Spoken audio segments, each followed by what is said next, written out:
My name is Diana Hamilton. I am 29 years old. And the last thing my family expected was that I own the place they were vacationing in. The morning started like a performance I had seen many times before. Suitcases lined the marble foyer of our family home. Designer luggage, perfectly organized. My mother, Margaret, ran the departure like a military operation. My father, Robert, checked the itinerary for what felt like the 100th time. My older sister, Carolyn, arrived in a tailored suit straight from her law firm. My brother, Jonathan, a surgeon, stopped by between shifts. Everything was perfect, controlled, familiar. Everyone was included, except me, when I asked if there was room for me on their anniversary trip to Bali. My mother didn't even hesitate. This trip is for real family only. Real family. As if I wasn't sitting right there. They continued planning without me. Spa appointments, private transfers, luxury suites. My siblings coordinated everything while treating me like an afterthought when I offered to pay my own way. My mother shut it down immediately. No last-minute changes. My siblings laughed gently, as if I had suggested something childish. They told me to stay home, think about my future, get a real job. So I said nothing more, and I let them leave. What they didn't know was simple.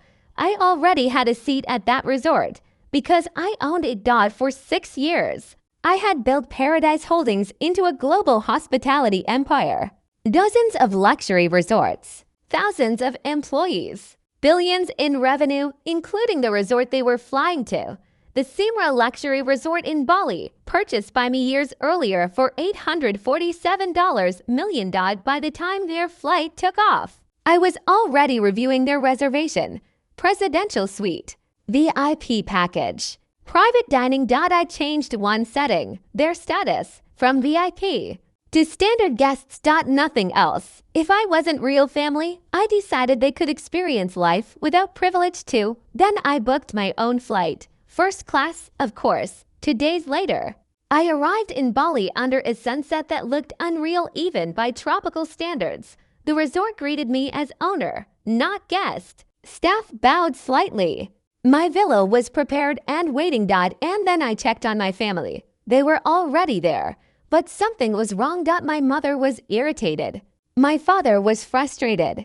My siblings were unsettled. They had expected luxury. Instead, they were getting standard treatment. No upgrades, no special access, no privileges. For the first time, they weren't being prioritized. When I walked up to them at the pool, confusion hit first, then disbelief. Then shock. How did you get here? My mother asked. I live here, I said calmly. At first, they thought I was joking. Then I told them the truth.